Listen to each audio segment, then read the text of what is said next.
Good morning, good afternoon, bonjour, bonsoir à tous, et bienvenue. Welcome to this week's Wada Forum. We are the 15th of May and very happy to all be here together today.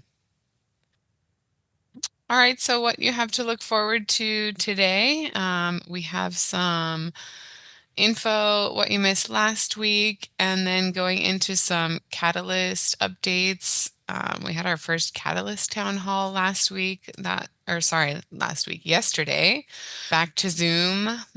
We have our Intersect updates, congratulating candidates. And then Samuel is going to give us a overview of a SingularityNet project that he's been working on, we've been involved with. And then we'll get into our main discussion, talking about the current hot topic on chain for vote right now, the net change limit. So that's a bit about what to look forward to in today's session. Glad to have you all with us and stick around. Here are our knowledge base resources. We share updates on these areas, but if you want to go back to the basics, we like to provide these for everyone so that you have access to do research on your own and bring your questions next week if you have any. Okay, our statement of purpose, and maybe here I can bring some other people up to get some more dynamics going. So maybe I could have Nana Safo to read the English one and then Boaz afterwards to read the French one. All righty, so we are here to elevate underrepresented groups through the application of technology and invest in a more equitable future. Thank you. Thanks, Nana Safo. Boaz, tu peux lire la version française. Déclaration d'intention, notre mission, élever les groupes sous-représentés grâce à l'application de la technologie et investir dans un avenir plus équitable. Okay, merci beaucoup. All right, so just a reminder of our meeting structure. So the first forum of the month, we've been hosting those on Twitter. Although there's still the Zoom component, we've been making those much bigger events.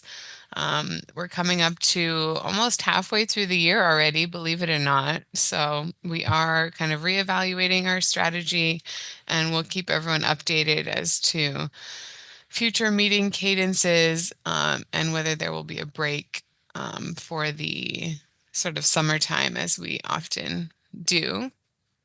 So feel free, to contact anyone on the forum team if you have some thoughts about it, about the time, about anything you want to see differently. We're always open to that feedback, especially from you all who are here listening in. Okay, and here, do we have a Dufwa with us here today? Hello, Megan. Yes, I'm here. Welcome, Dufwa. So I'll pass over to you now for a brief last week recap, meeting recap. Over to you. Okay, thanks. So just a high-level recap of our meeting last week. Last week we had some updates from SingularityNet. We shared that the community had proposal results were out, and that for now voting on RFPs were internal. We also said that there were marketing roles that were available that were ready to pay about $10 per hour in AGIX, and that SingularityNet continues to focus on AI with new grant opportunities in AGI, quantum computing, and many others as well. Then again, last week we reviewed some proposals for the Cardano budget 2025. We looked at how some of these proposals could benefit Africa. So we looked at the Enhancing Project Catalyst for 2025 and Beyond proposal, and it had a budget of 69 million plus ADA, and then it was seeking to simplify the platform, boost voter turnout, and then deploy improved infrastructure as well. We looked at the Cardano ecosystem pavilions at exhibitions, with over 1.1 million ADA. They were also requesting to support Cardano presence at global Web3 events through exhibition booths. And then finally, we looked at the beyond minimum viable governance proposal. It sought to develop a governance performance framework, run global workshops, and then support constitutional evolution with very strong African involvement. So we looked at these three proposals and how Africa could benefit from them. That's like a high-level recap of meeting last week. Megan, back to you. Thanks, Edufa. Appreciate your detailed recap from last week. Yeah, you can always catch the recording if you missed it. All right, so now we get into the new updates. So I will talk about Catalyst and then I'll pass it over to others for some other updates. But some of you may have been there, some of you may not. So for anyone who is not at Catalyst Town Hall yesterday, they are back to Zoom this week. This week was sort of a soft back. They didn't really do too much in terms of breakout rooms after and kept it to basically right on the hour as far as time. And the bulk of the presentation yesterday was a research presentation from the Catalyst and IOG research team, supported by Fotrec as well, on their project from Fund 11, which has been analyzing different voting methods for Catalyst. So some of you have heard talk about quadratic voting coming about. So there was a pretty technical presentation, I would say, on some of the mathematical merits of that type of voting. And they did announce that next fund, Fund 14, they will be implementing sort of the first phase of quadratic voting. So what that means is actually taking the square root of your ADA power for your vote. So that's kind of the first level of implementation.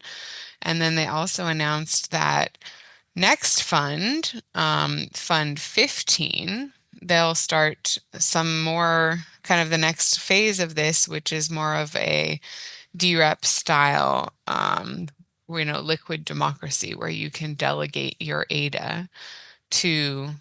They didn't specify if they're still going to be calling it DReps or if it's exactly the same as the governance DReps, but they did allude to that being something coming up on the horizon for Fund 15. So I'd say that's probably the most important updates from the Catalyst side. They showed a few other closeout reports, but I think that's the relevance for this group here. And I think in future sessions, probably not today, we're keeping it as an announcement for today, but if there's an interest, we can go into some more details on what the Fund 14, voting scheme looks like. Like, what does quadratic voting mean? And maybe we can get some people in here from Fotrec to talk about it if there's interest for that.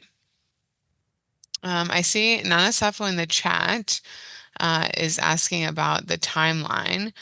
And they did not promise any timeline on the call yesterday. They did, however, encourage all of us to make sure the budget passes essentially, so that Catalyst can continue. That was the impression I got. So if anyone else was there and heard anything more specific, what I got the feeling of, we can't give you any announcement until we're more sure about this budget passing. So that's what I would say. All right. So now I think I'll pass it over to, I think we have a typo here. I think it's Samuel who's going to run this section. But whoever it Yes. is, take over. All right. No, Yes. Or Nana Safo, okay. I think I will talk about the next slide, so you can take this up. yeah, absolutely. I mean, this is an update from Intersect's activities, and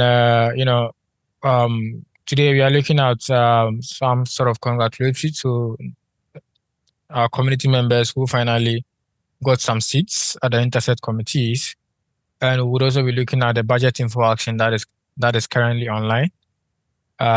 So I mean, at the next slide, we'll have Samuel leading us through, and then I'll come back after him on the next slide. So next slide. Yes, we are finally there.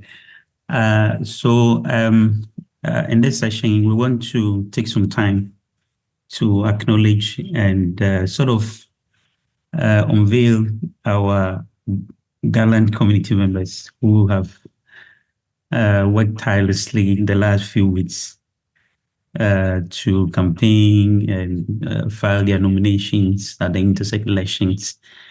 And finally, the results were out a couple of days back, and they were all smiles as many as 6 people on your shot now got elected into the various Intersect committees.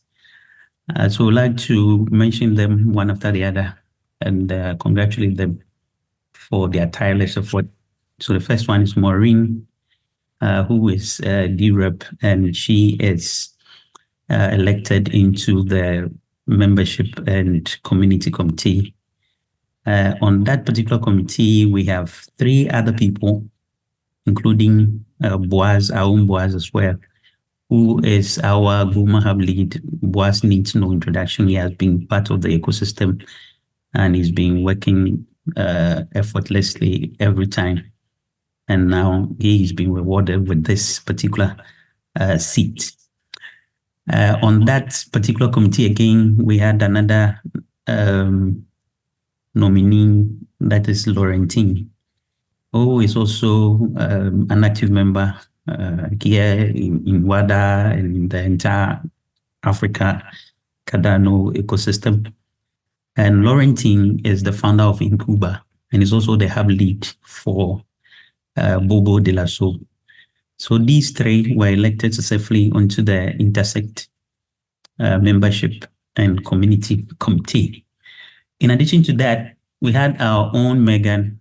Megan also needs no introduction. For those of you who don't know Megan, the host of this show right now is Megan, who works as the events coordination lead here at Wada.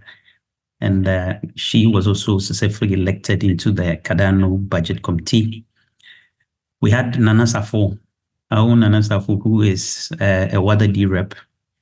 And then he is also elected to the Cardano Civics Committee. On the Civic Committee, he's also another great member of our family, Memos, who is a community member, an active member as well. And yes, like I said, he is also elected to the Civics Committee. So what do we say? This is a proud moment for all of us. We say warm congratulations from the Wada and the Cardano Africa family to you all for your successful election. We believe your achievement is a reflection of the strength of our community. And we trust that you will carry forward the spirit of collaboration and innovation into your new roles. Congratulations once again, represent our interest and make us proud. Thank you. Amazing. Thanks, Samuel. Yeah, I love seeing so many names up here after, all the hard work coordinating together as a community. Yeah. And I do, commit myself as part of, the budget committee to bring issues to you all here. And I hope that our other members will also feel or the authority to bring anything relevant from your committees into these sessions as well, because that's really the end goal of it, is making sure we're representing each other, right, and representing our community, and that we're helping to bridge that gap, right, bridge the communication, coordination, etc. So it's great to see this big improvement from the first round. Sure. And Megan, are we able to, there are some of them on the call, are we able to give them the opportunity, maybe say 1 or 2 words, at least thank the community officially, maybe just 30 seconds each for them to say that? I think that would be great. Sure. Yeah, I think that would be fine. So and I will apologize. My screen is frozen, so I'm not able to access the chat or the reactions. So if someone else can keep an eye on that and let me know if I'm missing anything. Yeah, sure. I just saw Boaz asking for the link to the slides. So if Dufo can do that, that's great. But in terms of any message from our winners, Nana Savo, can you kickstart us with something you want to say? Just 30 seconds. Yeah, sure. I mean, first of all, I want to say a very big thank you to everyone on here, and then everyone in the Wada community, as well as everyone in the African community, and at large, everyone in the Cardano community who did believe in my story in terms of candidacy, and as well supporting me through the process. I'm very grateful. And as promised in my candidacy remarks, I am here to ensure that Africa has a greater seat at the service committee. So you can count on me for ensuring that Africa is truly represented. And in that regard, anything regarding governance, Cardano governance, if you have sort of any issues, if you have any thoughts or suggestions, I am happy to sort of receive them and then table it before the other committee members to see how best we can work to ensure that Africa is not just Africa, but Cardano governance is progressing as it is supposed to progress. So yeah, thanks very much to everyone on this call and everyone listening to me who supported me through the process, and also to my other competitors for making it a very resounding competition. And I look forward to working with my other colleagues who have been elected as well. Thank you very much for the opportunity, Samuel. Yeah, thank you. But you exceeded the 30 seconds, but that's fine. Boaz, can you tell the community something? I don't have words to express what I feel since I got that I've been elected to the MCC. What I can say here, I thank all of us for the team working. Thank you. Thank you, Boaz. I don't know, it looks like there is no other winner on the call. In that case, maybe Megan, you can take over and your own message for us. Sure. Well, I don't know if I said a proper thank you. I kind of didn't want to take that, as the host, being biased, of course, giving myself too much time. But I'll keep it short. I appreciate everyone who believed in me. I'll know I'm not, I'm confident here in our forum space, but I'm otherwise not too out there on social media. So I wasn't too sure how my kind of campaign message would get across, but I think it seems to have gotten across, and people believed in me, and I'm really honored to be serving on such a position, and I hope to bring it all to you, our community, and make this a better place somehow. Sure. Congratulations again to all of you. And like I say, go there, make us proud. Indeed. Yeah. All right. Well, I think we can move on to our next slide. All right. So, over the past few months or weeks, we have been working tirelessly, especially as DReps, to put together a budget, which, if approved, would give us access to the treasury to be able to build and continue developing on the Cardano ecosystem. It has been a very hectic journey, I would say. Every other DRep on this call would attest to the fact, given what we went through, the off-chain voting. And then after the off-chain voting, finally, with about 3.8 billion stake making decisions, some 39 proposals were voted yes, or let me say, were able to cross the threshold of 50% plus one. And these proposals have now been compiled into a budget info action successfully by Interset and the budget committee. So currently, if you hop on to gov.tools and you go to live voting, this particular proposal I'm referring to is live. And if you're a DRep, you can participate by voting either yes, no, or abstain, and then leaving your rationale to whatever decision you are making. I just want to use this opportunity to encourage or call on every other DRep, whether you are listening to this call live or you're probably listening later on, to pick up the shovel and then look at this particular budget, as well as every other governance action that is currently live, especially those that have to do with the net change limits. Please do well to act by voting, and then ensuring that we have a smooth sale of process, and then finally we can see how best we can lead our ways into the treasury for 2025. So yeah, that is it, and thanks for the opportunity once again. Awesome. And this is what I was alluding to earlier with regards to the Catalyst announcements, that this is going to trigger Catalyst being able to start on time, etc. So do encourage everyone to look into this. Thank you. Absolutely. For highlighting it. Mm-hmm. Yeah. All right. Now we'll have over to Samuel. I'm excited to hear some more updates on the SingularityNet side of things. Yes, and thank you very much for the opportunity, Megan. And I'm excited when it comes to DF4 because we are doing great things in faraway northern part of Ghana, specifically Nandelugu. I always struggle with this name, probably because of where I come from, but that's fine. Specifically in, our L and R is sometimes, but that's okay. Gotcha. Jeremiah is on the call and he can mention it well. I'll hand over to him when I finish. Okay, so can we go to the next slide? All right. So the faces you see there are young men, brilliant people who are doing amazing stuff in faraway northern Ghana, like I said. So I will give a high overview of what the whole program is about.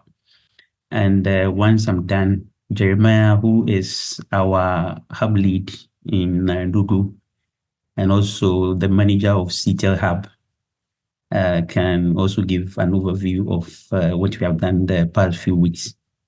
And I see some of my students are on the call, so they also share. One or two of them can share a few experiences in terms of what they have been through the past few weeks and what they expect in the next week as the program is running. Okay, so quickly, just a background of what is happening. This project is actually spearheaded by Edify Collabs and is in partnership with Wada and Remostat. These are the major partners for the program. But of course, we have other minor partners such as the OmniArc and Damio, as well as other expert collaborators. The aim is to develop a scalable, decentralized, community-driven learning and teaching environment. So in the last few weeks, we are providing hands-on expertise in AI, blockchain, IoT, data science, and other exponential technologies for the purpose of fostering a community-centric model that aligns with SNET's mission.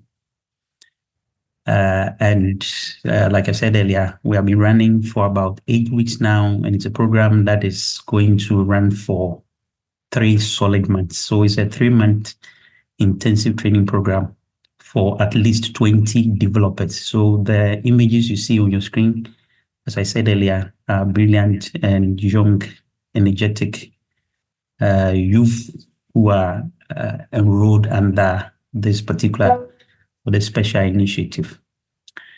What I want to add is that this represents a vital step in cultivating a robust ecosystem of AI and Web3 innovators that are primed to contribute impactful projects to the SNET AI marketplace and beyond. So, yeah, this is my high-level overview of what is happening.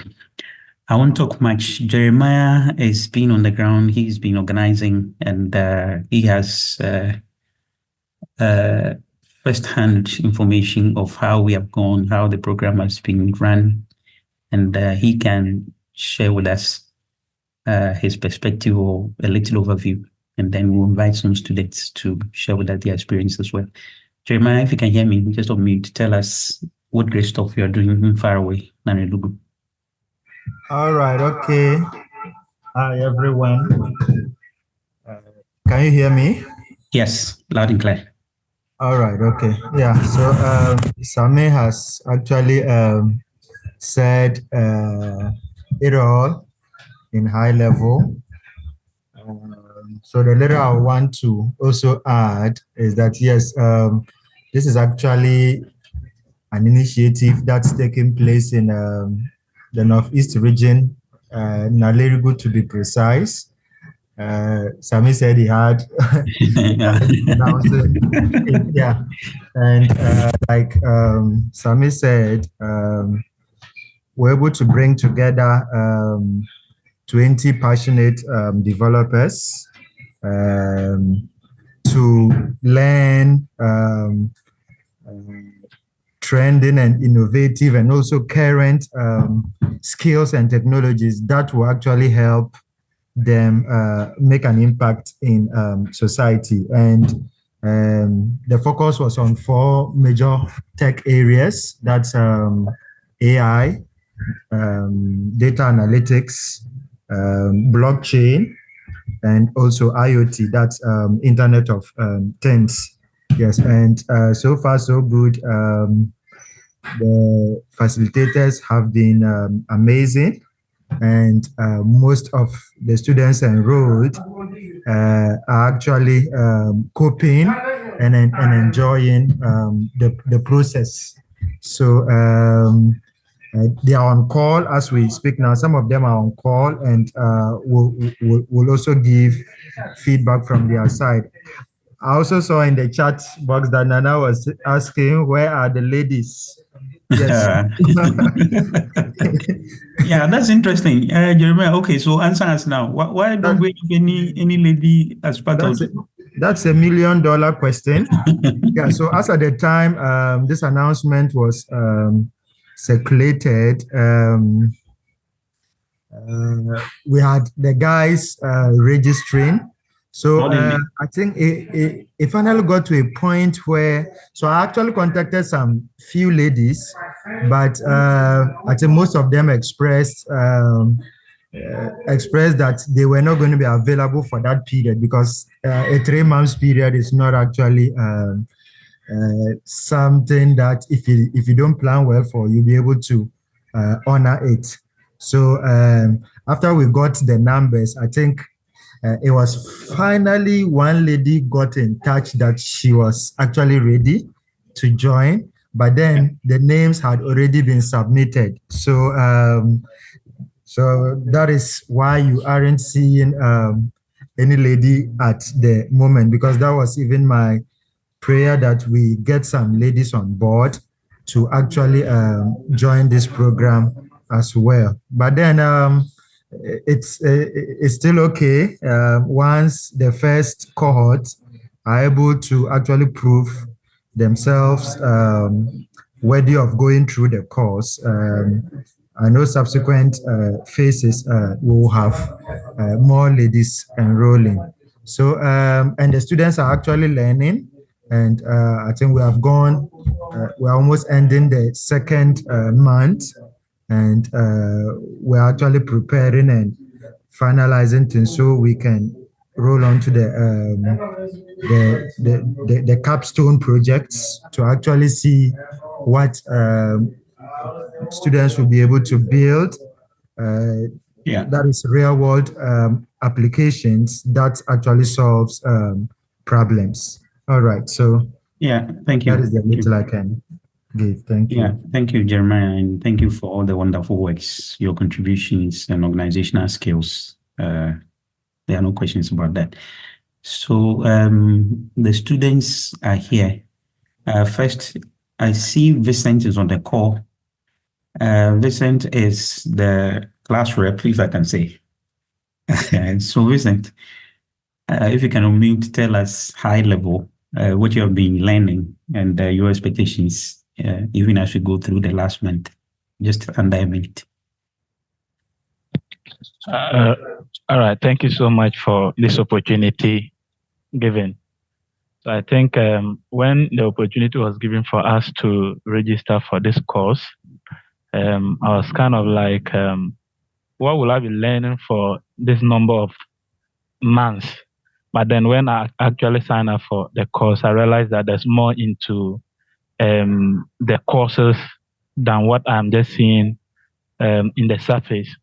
So delving into all the courses, like IoT, Internet of Things, I realized that there's more to it for us to learn.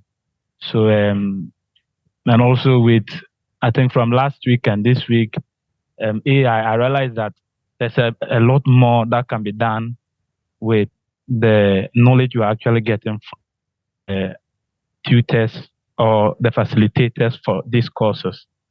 And I think also with the data analytics, though I have been using spreadsheet, but I realized that I didn't even know much about it, because with the way it is going, Excel is actually a whole system of itself that you can use it to do a lot of things. So I think this is just a few I can say. I'm still learning, and then hopefully we are actually going to come out successful and also as great developers as we perceive. Thank you so much. Thank you. Thank you, Vincent. That's a humbling experience. Solomon, are you able to tell us something? Solomon is also our hub lead in Faraway Tamale. He has been part of the call as well. So, yeah, good evening to us all. Yes, thanks for the opportunity to say something small. Yeah, this project is one of its kind, especially in the northern part we are experiencing. If you realize our education system has been more theoretic, even if it's practical, you are not able to, tailor it to real world project to see what you can do with it. You only come out, and when you are fortunate to be in that industry, then you can begin to relate that. But so far, especially learning IoT and then AI, I opted for AI anyway. But when learning IoT, it reminds me of the things I did back at university. For instance, we used to use Visual Basic to code for traffic lights, but we didn't know what we could do with it. But with IoT, I see a lot of simulators that you can use for that. And then it tells me that, yes, you can do a lot with IoT when it comes to do with hardware and, some part of networks. And so for me, it's an eye opener, and it's something that I would wish that it continues. Yeah. Thank you. Thank you. Thank you, Solomon. Is Prof on the call? Prof, are you around? Yes, I'm around. Yes, that's my guy. And Prof is always punctual. I think he's the most punctual and most regular, always sit in front and very serious. So yes, I'm happy you are here. Prof, tell us, maybe we'll give you the last bit. Tell us, and we can move on to other things. Okay, thank you very much for the opportunity given. To me, first of all, I'll thank the organizers and the organizers of the sponsors of the project. If not because their effort, I don't think it will be possible for us to get access to. So I'll first of all thank them. What I will say is that from the few weeks we have done, I've seen that most of the things we do in universities or colleges, we're just doing some theories, and we didn't even know but then with the help of this program, I've learned a lot, and I can even apply it into real world problems and other stuff.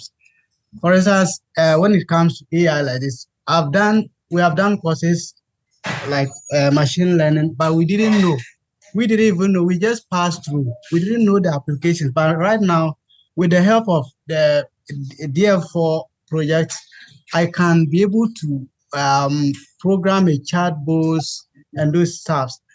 So what I would say is that the program has been helpful a lot to me. And I wish more of those kinds will be expanded in future for those people who have not had opportunity to maybe get access to something like that. So I would say thank you for the sponsors and organizers of the DF4 project. Thank you.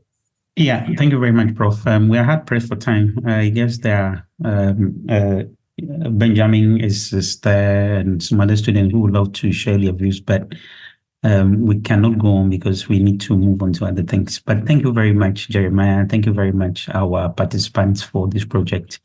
You have been committed to it from day one, and you are working seriously towards it. And like you share, you are getting a lot of experiences and some skills, which will boost your expertise into the future, and you can even start with your own startups after the program is done, especially as we are zooming into the capstone projects and things like that. Thank you very much. And thank you, Megan, for the opportunity. This is the DFO project happening all the way. All the way in Larry Good. I'm not able to mention that. Yeah, Megan did so well. Yeah, I know. Jeremiah, you taught me a long time ago, so. Oh yeah, sure, that's true. I've been practicing since then. Sure. Yeah. Thank you for the opportunity. All right. No, it's really great to see the great work being done on the ground. And I know we could probably spend the whole time hearing more about it, but I do want to make sure we have time to talk about the net change limit. Sure. So we'll kind of transition a bit back to Cardano space now to talk about, there's actually a couple of things in the request pipelines right now regarding net change limit. So here I want to encourage, if you're a DRep especially, but for people to engage in this part of the conversation, because there's a couple things on chain right now that I think deserve our attention. So in particular, we want to talk about the Cardano net change limit. And as I was preparing to talk about it, I saw that there's another proposal that has come in for a temporary net change limit. So there's the one that hopefully we know about that's been sitting here for a while, 200 million ADA limit. But I saw another one today, and now it's not loading for some reason. But there's another one in there for a temporary limit for just a couple of epochs. So maybe we could just start hearing from some different people about this. And I know we've got Nana Safo, who's a DRep here. Sadhu, I know you've been vocal on this a bit. Either of you want to kick us off? Or should I just call on someone? Yeah, I can kick us off. I can kick us off if you don't mind. So, yeah. Just to help your memory, we currently have 2 governance actions on net change limits. One is requesting that we set the net change limit to 200 million ADA, and then the other is requesting that we set the net change limit to 300 million ADA. And that should be active for epochs 563 to epoch 635, which is a 1-year calendar. And like I mentioned earlier, these 2 are currently active and receiving voting. I think the 200 million ADA is going to expire around 29th of May, whilst the 200 million ADA is going to expire somewhere 8 June. So that's how the timelines look like. And I'm very curious to learn from the entire community, not just the DRep, but the entire community who are on this call, what their thoughts are regarding these two particular net chain limits. Because we have had, epochs of confusion around net chain limits, in a sense that prior these two net chain limits, we had two other net chain limits, which one was to set the 2025 net chain limit for 300 million ADA, and also a 2026 net chain limit for 250 million ADA. But that one unfortunately had some constitutional discrepancies, and for that reason was rejected by the community, and community of DReps and constitutional committees. And then also we had another one, which was a 2025 net change limit preceding that the particular one I just referred to, which was also trying to set the net change limit to 350 million ADA. That one, everything was checked, everything was okay, and it actually passed the community's vote with about 73%, voting in favor of it. And then now we have these two that have become sort of a topical discussion in the ecosystem, if particularly you're a DRep, because there's a lot of discussion as to whether we need these two net change limits, given that you have already passed a previous one that we could practically work with. But why do we need to consider these two other net chain limits? And I'm curious to learn, like I mentioned earlier, from the entire community, what your thoughts are. But before then, I think we have Saidu on call, who is a DRep and has been very much active in this particular net change limit discussions. And I think he already voted yes for the 200 million ADA and voted no for the 350 million ADA, and then the other one that was proposing two different net change limits. So I'm curious to learn from him or hear from him what he's thinking in terms of these two net change limits that are currently active. So my brother Saidu, if you're here, I'll be happy to have you come off mute, and then we can probably kick off the discussion. And anybody at all on this call, I think this is an open discussion. So anybody at all on this call, if you have any insight, if you have any questions whatsoever, please feel free to just raise your hand, and then we'll give you the platform to, voice out what you want to say, because we want to learn from you while also, trying to educate you as well. So yeah, thank you very much. Saidu, what are you thinking about these two net chain limits? So for now, let's on my view, when it comes to this net chain limit discussion, or the theory of net chain limit, has to go back to the income of that goes to the treasury.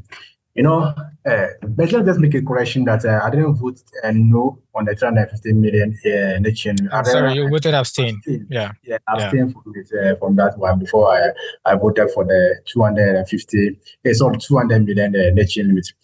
What was the case here? When we have the first net chain limit, which was having some constitutional discrepancy, and then the committee rejected it. Intercept was just had a good opportunity to give us a concise and then just to make the case very simple.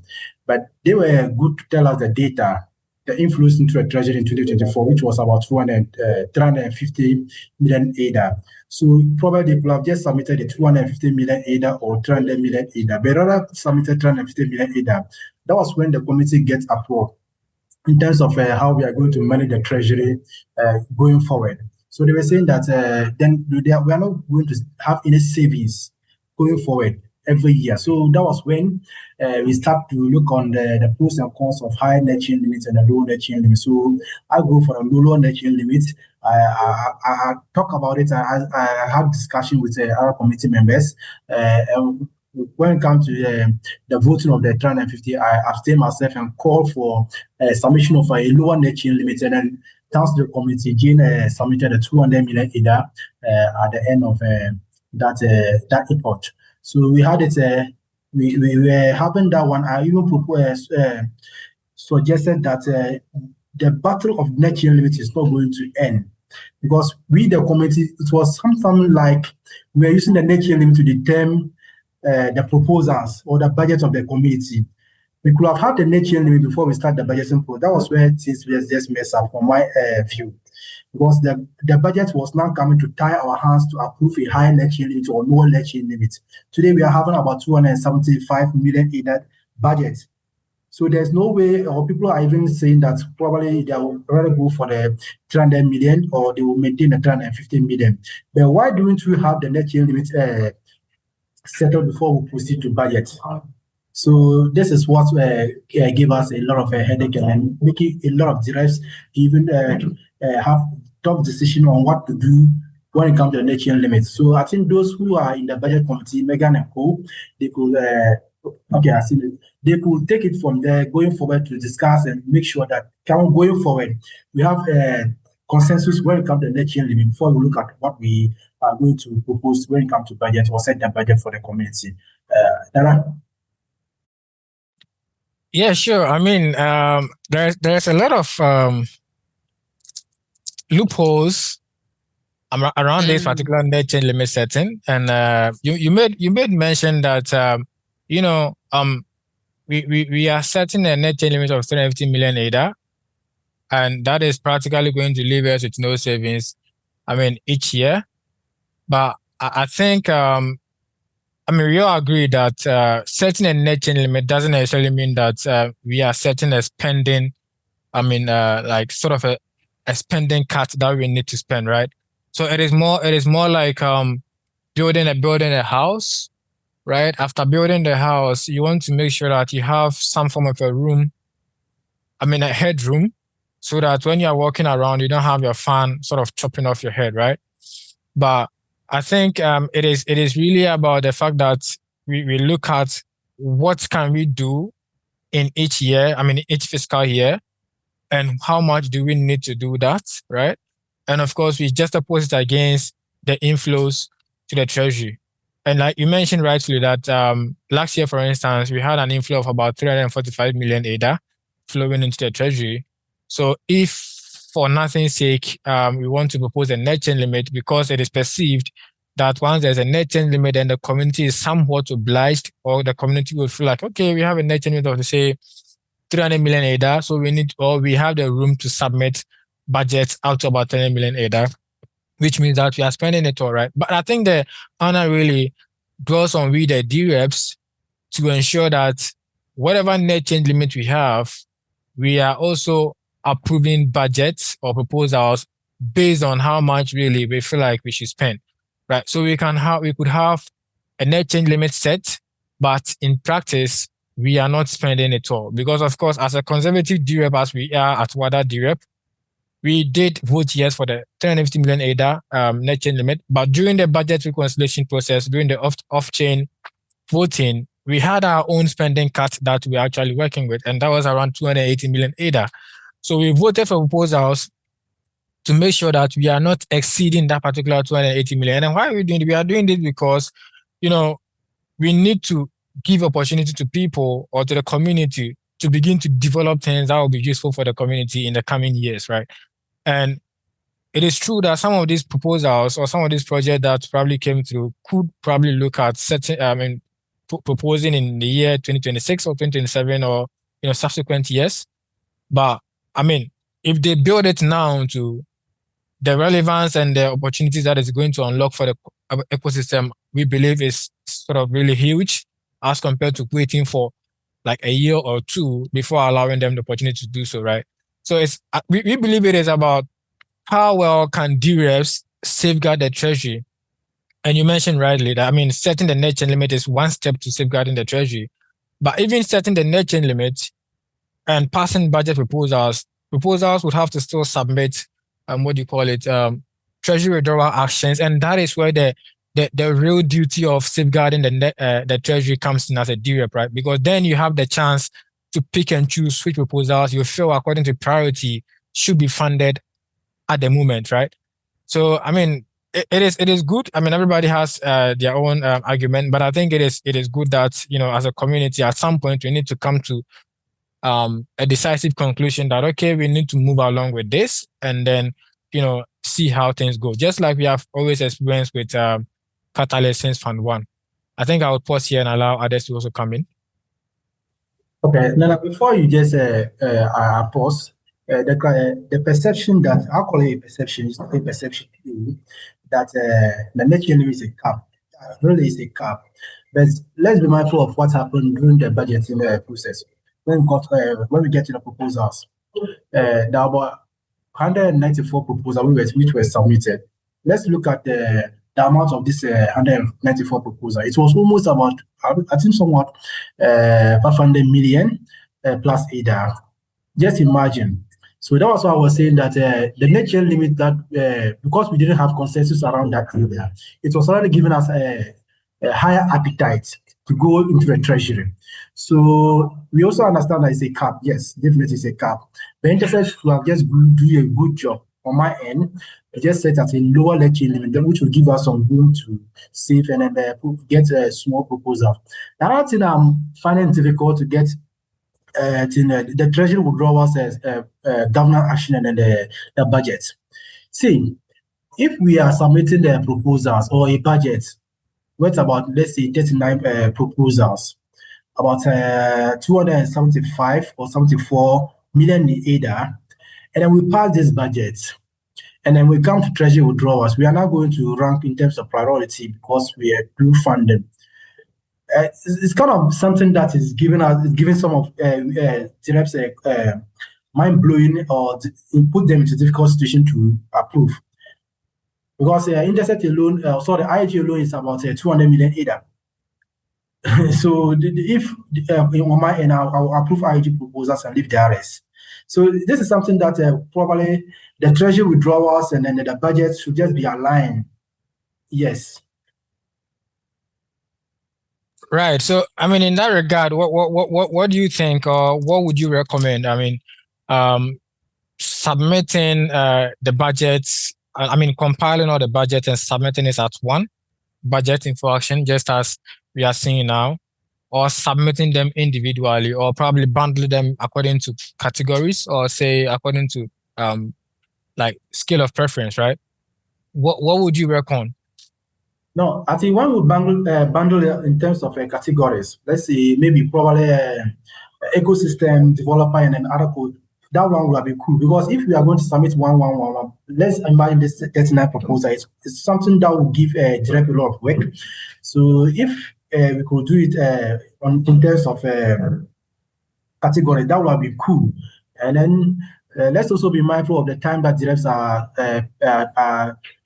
spending on this governance action. They have to read, and then let me also find out from you, Nana, and the other community members. Do proposals need to do something aside when they get approval before they can get treasury withdrawals? Let's say IOG or Catalyst. Aside what they have already submitted, on what basis can a DRep deny treasury withdrawals if a budget has already been approved? Are we going to say that milestones or statements of milestone or something else? That's why I'm not getting the difference between the treasury withdrawals governance action and then the budget governance action. Yeah. I mean, proposals would have to go through the vendor and grantor agreement process or phase. So that is where they will have to now come to the table and then sign the agreement, like administrative, rules. Those are going to be more like administrative rules. That is going to be sort of overseen by Intercept, particularly for those proposals who selected Intercept as administrators, the 39 we are talking about here. So they will have to go through all of those. And then through that, Intercept, through their subject matter expertise, can determine which proposals should really be allowed to implement in the year 2025, or which ones should be allowed to implement in the year 2026 or even 2027 or whatever. Right. But obviously, I believe, all proposals that have been approved by the DReps through this budget info action will be allowed to start implementation in the year 2025. But for DReps, when it comes to treasury withdrawal, we can now have second thoughts, obviously, that, okay, you know what, this proposal actually made its way through the off-chain voting, but we don't necessarily support it. We don't want to support it at the moment, right? And then that is, it will raise a lot of conflictions, like heat and stuff, but it is what it is. When we get there, obviously, we'll probably cross. Okay. Just like we have always dealt with the others. So I think that the whole process is too bureaucratic.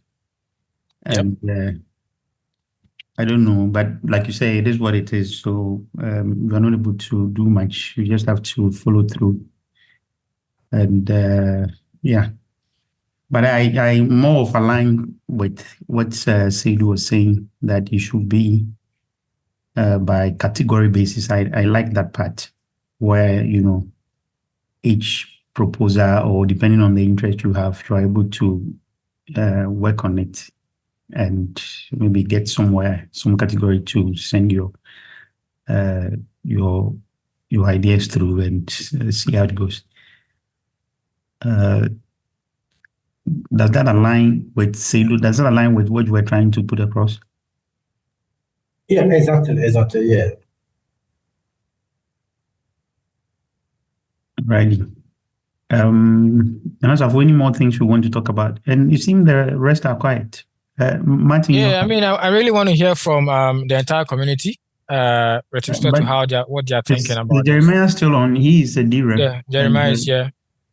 Jerry, you are a DRep, and you have a direct influence on these discussions and how that should be done. Any contributions at this point? Yes.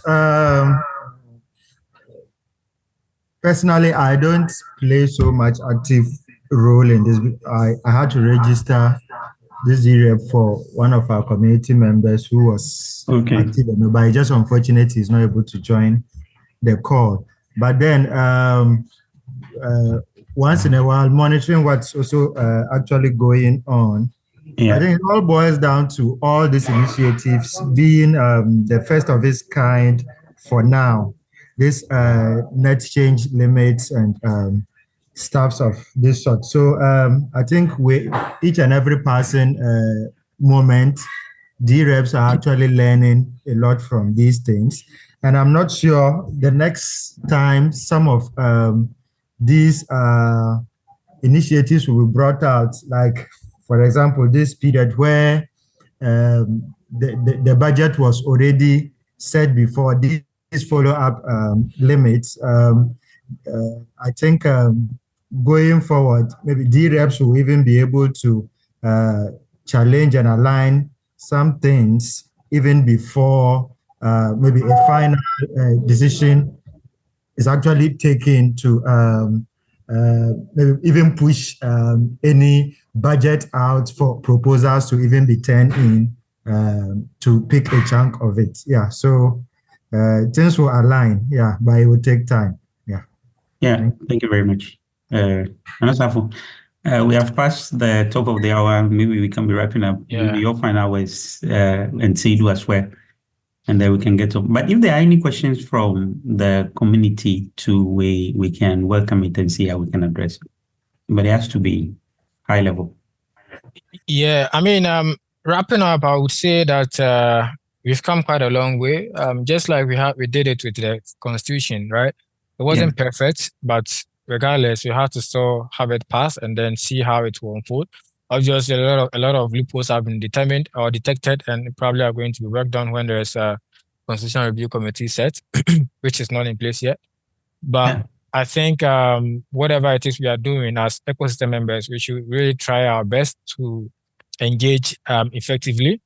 Because if you do not make our engagements known, then it means that it is just some people really making decisions for all of us to sort of follow.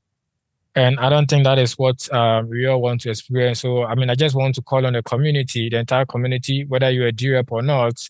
If you're not a DRep and you're delegating to a DRep, please do well to check how they are performing in terms of voting on governance actions. How are they voting? What sort of rationales are they leaving behind? Are they making like meaningful impact that aligns with your virtues for delegating to them? If you realize that that is not what is happening, then please feel free to redelegate to a more active DRep who is sort of representing your virtues, and then also do well to engage in the communities.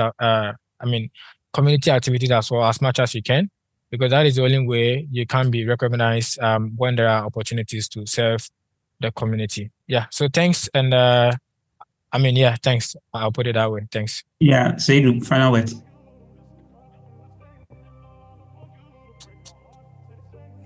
Oh, we are viewing the new slide, the new meeting structure. What else? All right, can I come? Yes, Seidu. Yeah. Right. So I also just want to encourage policy here that the government is still starting. And we are so all going to learn all together. So we encourage each and every one of us to participate and reach out to each and brethren within our vicinity. But then, so that we get to maximize our impact, because it's not only about the voting power. Our voice is more important than the voting power. So let's try and also participate. Thank you. All right, thanks. Nana Safo, just under 1 minute, and this time pay attention to time. Tell us the new structure that we are going to have in the subsequent meetings. Right. So we are transitioning from having these calls on Zoom to having it on X Spaces. Yeah.